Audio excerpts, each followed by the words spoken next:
भूत प्रेत की कहानियाँ रूम नंबर 13 की कहानी है। मैं आपको अपने मित्र नीलेश की बहन नीलिमा और उसकी साली नीतू की आप बीती आप लोगों के साथ शेयर करना चाहता हूँ। कुछ दिनों पहले की बात है कि नीलेश ने मुझे बताया था कि उसकी बहन की मौत हो गई।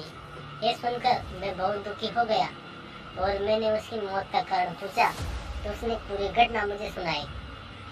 कुछ दिनों पहले नीलेश उसकी बहन नीलिमा और सालू नीतू के साथ कहीं घूमने गए थे। सर की बहन और नीतू दोनों बहुत अच्छी दोस्त थी। लौटते वक्त काफी रात हो गई। रास्ते में उसकी बहन की तबीयत खराब हो गई। उसे काफी ठंड लग रही थी।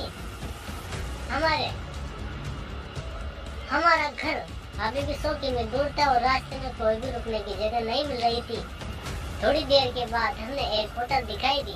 नीतू ने होटल में रुककर उसकी बहन को आराम देने को कहा।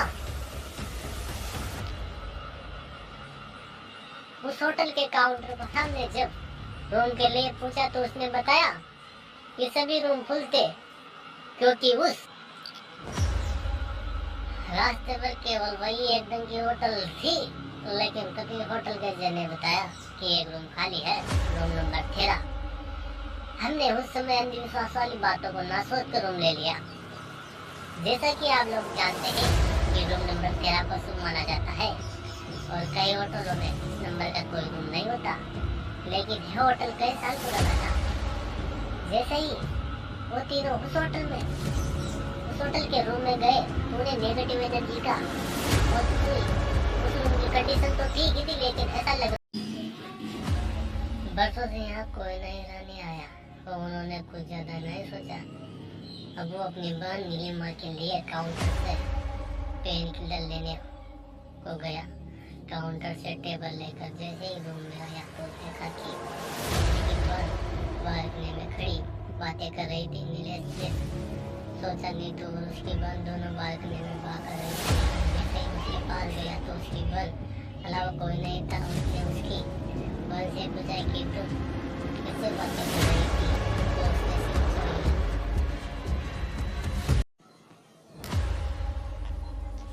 किससे बात कर रही थी तो उसने सिर्फ सर हिलाकर मना कर दिया। तभी नीतू वॉशरूम से आई। नीलेश घबरा गया। अगर नीतू वॉशरूम में थी तो नीलिमा किससे बात कर रही थी?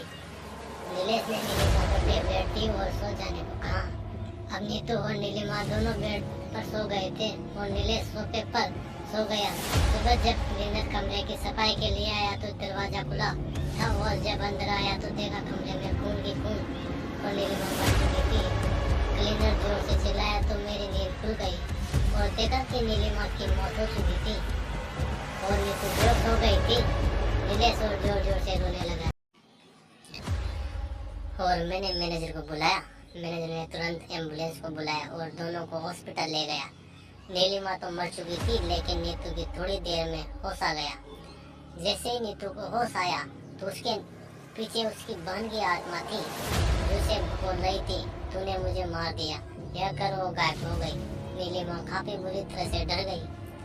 अब मैं नीतू से सारी घटना पूछी तो उसने बताया कि रात को जब मैं पानी पीने उठी रात तो देखा नीतू फिर से बालकनी में बैठी थी और कुछ बड़बड़ा रही थी और मैं जैसे ही उसके पास गई और उससे पूछा कि वो यहाँ क्या कर रही है, उसने मुझे जोर से धक्का दिया और मेरा सर दीवार से टकरा गया और मैं बेहोश हो गया और उसके अलावा मुझे कुछ याद नहीं है। जैसे ही नीतू हॉस्पिटल से छुट्टी तो वो नीलेश के साथ होटल में गई और उसके काउंटर पर मैनेजर से बात करने को कहा तो उसने बताया कि आपके घटना के दूसरे दिन मैनेजर की मौत हो गई थी। वो दोनों शौक हो गए। उन्होंने क्लीनर से माजरा समझने की कोशिश की तो उसने बताया कि आप जिस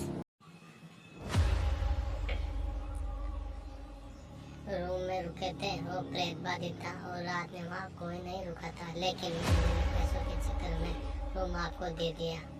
इस रूम में पहले भी 2 मौतें हो चुकी है। अब सारी बात सबको समझ में आ गई। इस घटना के बाद नीलेश काफी सपने में चला गया और कभी किसी होटल में नहीं रुका।